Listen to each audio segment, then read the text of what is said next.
I, Baron Von, have assembled Earth's debaters to settle the greatest questions in geekdom with some help from my ship's computer, DB8.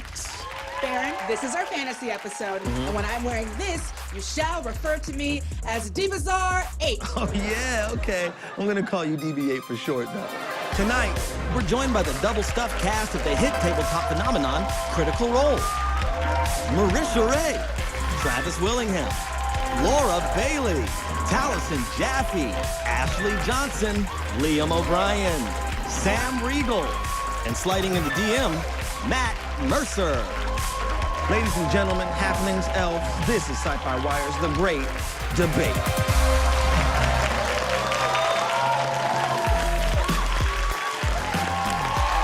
Welcome to The Great Debate. I'm your host, Baron Von, and helping me weigh the merits of our panel's arguments and determine the week's greatest debating party, please welcome my co-host, compatriot, our ship's computer, DB8. Computer, you put your fingers anywhere near me, and I'm going to Inhuman Resources. Deeps, let's not get the authorities involved, okay? Let's get involved in some great debating, though. We're gonna kick things off with the Battle Royale round we like to call Dungeons and Debate-gons. Since these are the most guests we've had on set, we're gonna break the party up. In this first heat, we'll have Matt Mercer, Marisha Ray, Ashley Johnson, and Taliesin Jaffe. Each of you will get a chance to chime in and cross swords over a topic I have selected for you. Our topic this week is Dragage Claim. Which dragon is the greatest in the universe of fantasy? Matt, let's hear what dragon you went with. Well, I just want to tell Malfoy to step aside because there's only one room for the top Draco in cinema, and that is Draco, the dragon from Dragonheart. To start it off, he is voiced by the Hollywood great actor Sean Connery, and who can't get behind a brogue and a voice quite so fantastic as a dragon who speaks like this? Heart. Dragonheart. Not too bad in its own right. He was designed from a CG standpoint by ILM following Jurassic Park using their tech, which means 24 years later, which is a long time in CG years, he's still looking pretty fine. Wow, dragon don't crack, I'm just saying.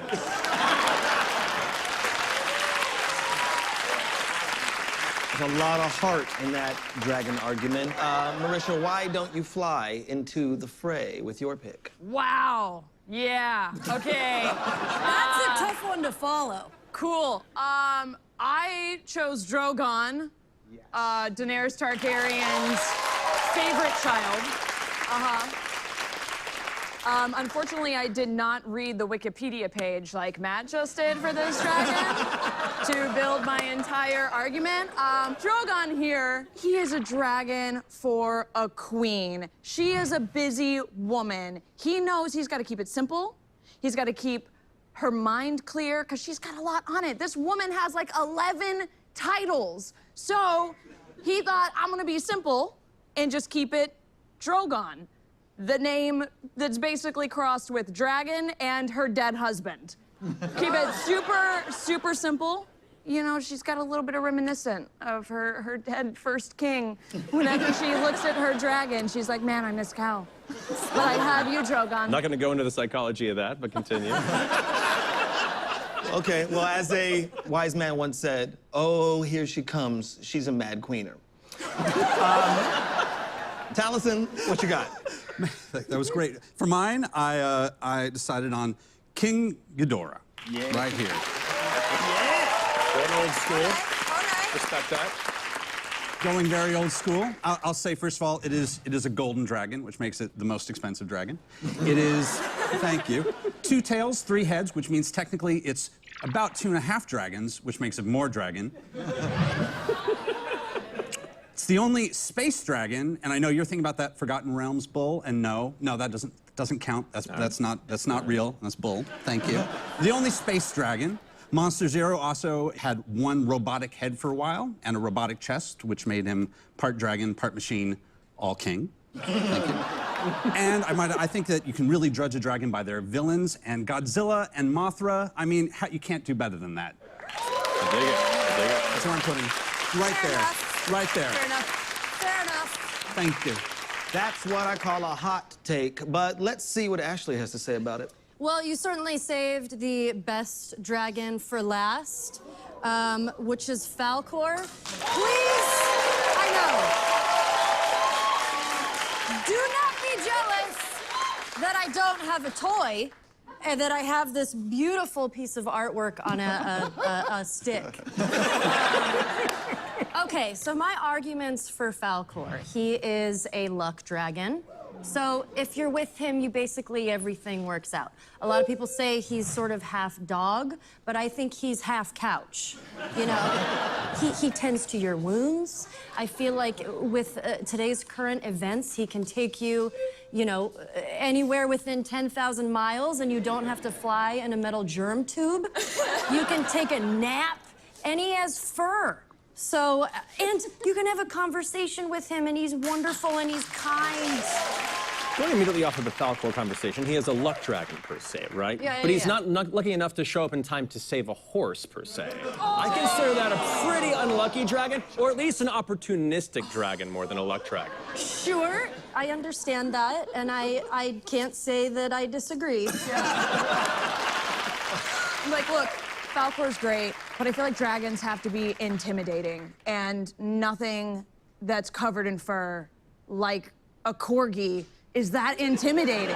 Yes, but I like that he's going against type. You know what I mean? He's just like, no. I know how I'm supposed to be, but I'm gonna change the narrative, and I'm so into it. Okay, I'm gonna have to close the pits right now, and it's time to pick a winner. DB8, I'm a little burnt out from all this dragon moderating, so I'm gonna need you to do the honors on this one. Come on, DB8. Well, Baron, since he tried to cheat and make his dragon into multiple dragons, I'm definitely counting Taliesin out. It's fair. It's fair. I really enjoyed Ashley's argument for the luck dragon not having to be around other people is always cool. And Marisha thought it was an insult to say Falcor looked like a corgi, but I love corgis. Anyway, I still blame Taliesin.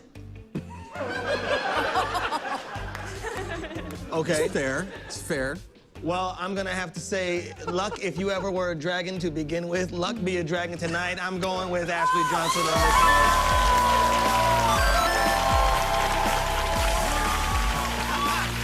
While I defrag DB8's hard drives, why don't you check out these messages that I assume pay for the expensive fuel that powers the ship? We'll be right back.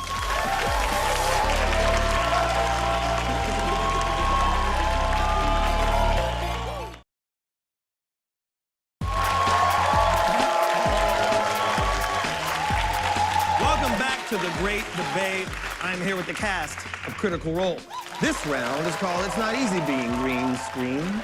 This is a chance for our players to get up, flex those brains, and show off their oratory excellence.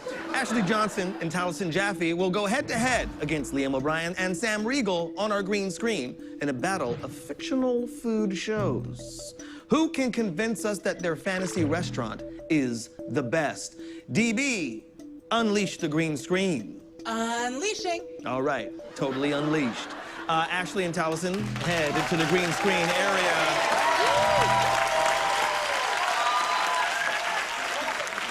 Ashley and Taliesin, you'll be visiting Lord of the Rings' Green Dragon Inn as the stars of Dungeons, Dragons, and Drive-Ins, Guys Fieri. The green screen is yours. Hey! What? Wow! What is this location? Look at this! So green! It's so green, Oh. it's so awesome. I gotta start by saying I love this place. Yep. Full of hobbits. Yep. Hobbits inside, hobbits outside. It's a great menu. If you love potatoes, they have donkey sauce, which goes great with some sweet, delicious tates. You're able to just relax and have your feet out like you're at a beachside restaurant. I love it. Yes, I love it. love it. No shoes, all service, all day. Let's go. It's the most happening spot in the Shire. You can always spot a local celebrity, Bilbo Baggins, hanging out, grabbing some brew. Hey! Yeah. Hey, if you're lucky, you get to see Merry and Pippin making out in the corner. Oh, yeah. I'm going to give this 8 dwarves out of 13. Like that. Agreed. Yeah, there we go.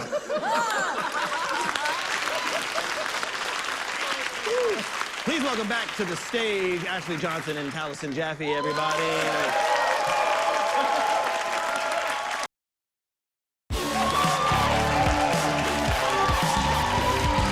We back.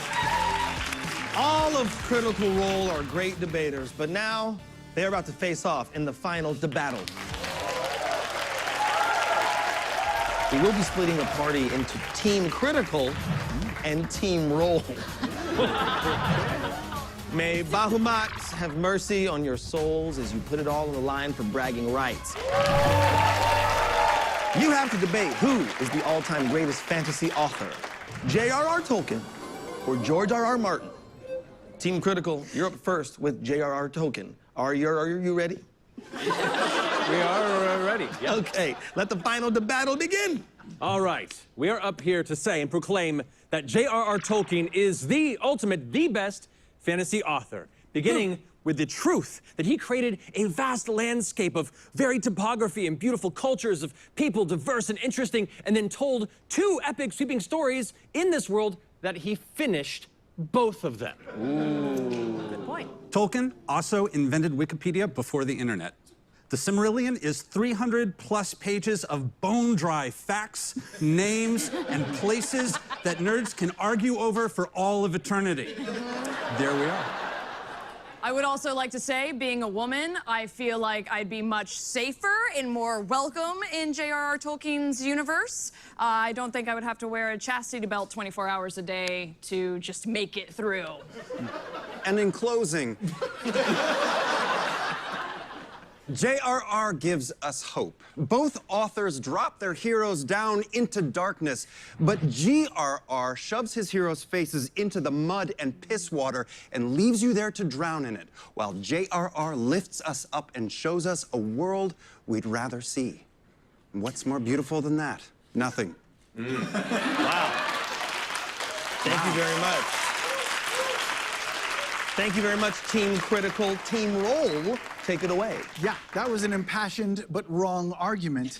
We are here to offer our arguments on behalf of George R.R. Martin and his universe that he created, starting with, you mentioned landscapes. What about city names? There's lots of cities in both worlds, but George's cities are things that you can actually pronounce. Where did the kings live? In King's Landing. It's so easy to say. Where does the king live in Middle-earth? Oh, I don't know. You need a linguistics degree to say the words. Yeah, and your point about female in Tolkien's world, at least we exist in George R.R. Martin's world. To another point, the villains that he creates are 360, fully dimensional characters. They have motivations. They're all shades of gray. They're not just some giant eyeball in the sky. Yeah. He wants to look at things, though. Yeah, well, speaking of characters, also, if a fellowship isn't enough for you, George has created 500-something main characters that he tracks independently, and guess what? If you hang on for 5 seconds, one of them will die. Also, that man can rock some suspenders. Absolutely. And to Talison's point, J.R.R.'s world is bone dry, but G.R.R., 2 words, ladies and germs, more sex. Wow, okay. That's the end of our championship match. Wow. I cannot believe we actually finally came to the end. With that in mind, I'm going to have to go with Team Critical and J.R.R. Tolkien.